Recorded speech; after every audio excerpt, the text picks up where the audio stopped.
એક વ્યક્તિને એક વસ્તુનું ₹480 માં વેચાણ કરતા 20% નુકસાન થાય છે. જો તેને 20% નફો કમાવો હોય તો તે વસ્તુની કઈ કિંમતે વેચાણ કરશે? અહીંયા આપણે જોઈશું કે કોઈ પણ વસ્તુ હોય એ 100% હોય. 100% માંથી અહીંયા આપણને કીધું છે કે વસ્તુને તે 20% નુકસાન પર વેચે છે.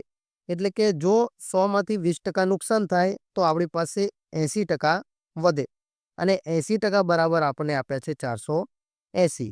હવે આપણને કીધું છે કે 20% નફો કમાવો હોય એટલે જો વસ્તુને 120 માં વેચવી હોય તો કેટલા રૂપિયામાં કેટલી કિંમત રાખવી પડે? એટલે તીરની રાશિ લગાવીશું. 120 ગુણ્યા 480 છેદમાં 80. તો 0 ગયા, 8 છંગ 48 અને 12 છંગ 72 અને 1 શૂન્ય વધ્યું તે આયા.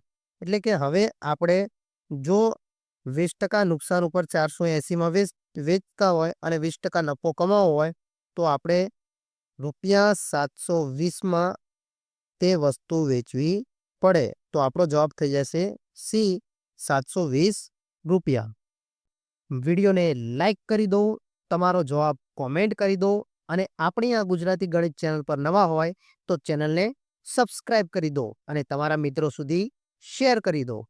મળે એક નવા વિડીયો સાથે. ત્યાં સુધી જય હિન્દ, જય ભારત.